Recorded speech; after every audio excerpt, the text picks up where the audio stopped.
Halo, selamat datang di channel Ruang Taktik. Di video kali ini, kita akan analisis laga Bahrain versus Indonesia. Secara kontroversial, timnas Indonesia harus rela berbagi poin atas Bahrain setelah terjadi gol penyama kedudukan pada menit 90+9. Anak asuh Sintayong harus kebobolan lebih dulu oleh sepakan jarak jauh dari free kick. Jelang babak pertama berakhir, Ragnar Oratmangun mampu samakan kedudukan lewat kemulut yang terjadi dari crossing Ivar Jenner. Pada babak kedua, Indonesia berhasil unggul lewat sepakan apik Rafael Struijk dan sebetulnya skor 1-2 sudah bertahan hingga menit 90+6. Harusnya sampai sini wasit sudah bisa mengakhiri pertandingan. Namun entah apa yang ada di pikiran wasit. Bahkan ketika timnas berhasil clearance peluang terakhir Bahrain di menit 97 pun peluit tidak dibunyikan. Dan akhirnya Jay Izzez dan kawan-kawan harus kebobolan pada menit ke 90+9 lewat sepak pojok yang membuat seluruh pendukung geram. Dua-dua hasil seri didapatkan di kandang Bahrain. Nah, penasaran dengan jalannya laga dari segi taktikal? Let's go, kita bahas sama-sama.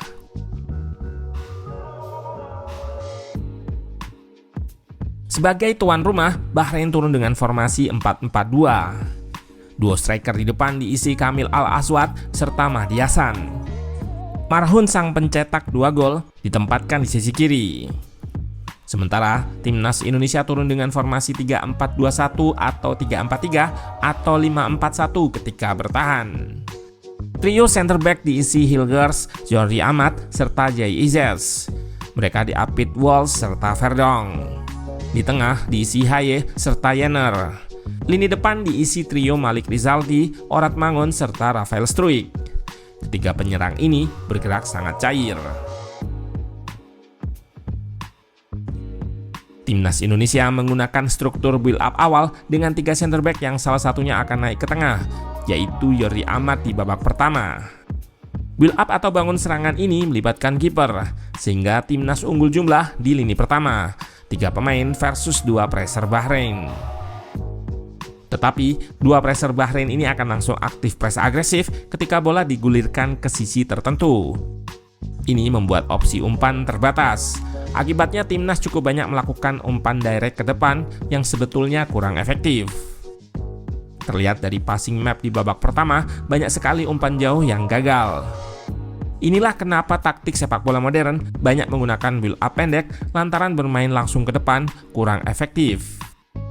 Namun hal ini bisa diterima karena memang Sintayong nampak tidak mau ambil resiko menghadapi press Bahrain di belakang. Pun begitu, pelatih asal Korea Selatan ini tidak terpaku pada taktik long pass direct saja. Ia berusaha memperbaiki possession dengan memasukkan pemain pengganti di babak kedua. Rizky Ridho masuk gantikan Jordi Amat, serta Eliano Reinders menggantikan Sandy Walsh. Di babak kedua, terlihat percobaan build up pendek mulai berani dilakukan. Secara struktur, timnas bertahan dengan shape 5-2-3, menggunakan 3 pressure di depan, ditopang 2 gelandang di belakangnya. Ketika tidak dalam mode pressing agresif, shape nampak lebih ke 5-4-1 yang akan agresif press ketika ada trigger, seperti saat bola dialirkan ke sayap. Meski Bahrain menguasai possession, lebih sering masuk ke pertahanan timnas dan catatkan beberapa tembakan, namun sebetulnya mereka kesulitan menciptakan peluang berbahaya. Gol pertama karena lepasnya kontrol bola Struijk yang mengakibatkan pelanggaran tidak perlu. Marhun yang menjadi algojo mengeksekusi free kick dengan teknik knuckleball, teknik yang sering digunakan oleh Cristiano Ronaldo. Menggunakan teknik ini membuat bola menukik di akhir dan masuk ke gawang Indonesia. Marten Pas yang salah langkah gagal menghalaunya. Tidak berhasil ciptakan peluang dari open play, set piece jadi cara Bahrain ciptakan peluang. Overall, pertahanan timnas masih terbilang kokoh di laga ini. Jika teman-teman menonton video Ruang Taktik sebelumnya, sudah dibahas bahwa ada celah di samping blok press Bahrain yang bisa dipakai untuk masuk ke pertahanannya. Hal ini juga yang coba diekspos dan jadi awal gol pertama timnas. Lihat saja sesaat ketika HY menerima bola, ia langsung melakukan sekali sentuhan ke ruang tersebut, yang diikuti overlap Hilgers, dilanjutkan ke Malik Rizaldi. Crossing dari kanan dilesakkan, namun gagal menemui sasaran. HY melakukan recovery yang dilanjutkan ke Verdonk. Kombinasi Verdonk dan Struijk di kiri dilanjut dengan aksi penetrasi ke kotak penalti. Di sini upayanya mengirim bola ke tengah kembali gagal oleh pemain Bahrain, namun bola rebound masih berada dalam penguasaan Indonesia lagi. Yenner yang mendapatkan bola lakukan crossing, namun membentur pemain lawan. Di momen ini terlihat sudah ada beberapa pemain belakang yang berada di dalam kotak penalti. Crossing dari Yenner tadi menimbulkan kemelut di depan gawang. Bola liar mengarah ke Orat Mangun dan ia tidak menyia-nyiakan kesempatan itu untuk samakan kedudukan. Taktik Sinteyong yang kerap melakukan long pass saat menyerang akhirnya membuahkan hasil di menit ke-75. Ketenangan JIZ saat mendapatkan pressing membuatnya bisa balik badan dan mengirim bola ke depan.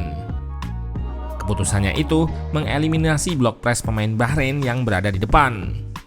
Bola dikontrol dengan baik oleh Orat Mangun. Situasi menjadi 5 versus 5 di final third.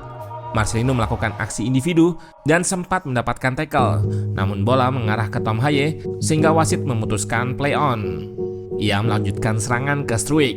Dengan ruang tembak yang dimiliki plus overlap Verdonk yang memecah marking Vincent, striker yang mempunyai darah Semarang itu placing bola ke tiang jauh, membawa Indonesia berbalik unggul atas Bahrain. Pasca skor 1-2 ini, timnas lebih bermain defense dan counter. Beberapa peluang tercipta lewat situasi serangan balik ini, namun sayang belum tereksekusi secara sempurna. Sebetulnya, taktik defense counter ala STY ini cukup efektif seandainya bisa dieksekusi dengan baik. Pada menit injury time pun kita punya kesempatan. Namun problem serangan balik ini sudah jadi masalah sebelum laga ini yang ruang taktik singgung juga. Di sini keputusan Witan mengumpan sudah tepat, sayang eksekusinya kurang sempurna. Seperti disebut di awal, beberapa kali pemain kita mengingatkan wasit bahwa seharusnya waktu sudah habis. Taka terjadi ketika Bahrain mendapatkan sepak pojok. Pada situasi corner kick, Mes Hilgers dan JIZ melakukan zona marking, sementara pemain lain melakukan man-to-man marking kepada pemain lawan. Pada struktur bertahan ini, terlihat area far post atau tiang jauh tidak tercover dengan baik. Jadi nomor 9 Bahrain bebas dari marking. Fokus pemain timnas dalam melakukan marking menjadi problem pada menit akhir. Marhun yang datang dari belakang sukses meneruskan bola pantul dari rekannya. Brace-nya ini membatalkan 3 poin Indonesia dan para punggawa harus dihadapkan kenyataan pahit atas kepemimpinan wasit. Bagi kita pendukung setia timnas, tentu sulit menerima kekalahan ini. Beberapa pemain pun sama. Namun ada beberapa hal yang patut dicontoh dari mereka adalah sportivitas dalam menerima apapun hasilnya meski pahit. Mentalitas pemain terlihat sangat bagus dalam respon hal ini. Protes pasti, tapi mereka harus move on. Mengingat para punggawa Garuda harus mempersiapkan mental kembali ketika harus bertandang ke China Senin nanti.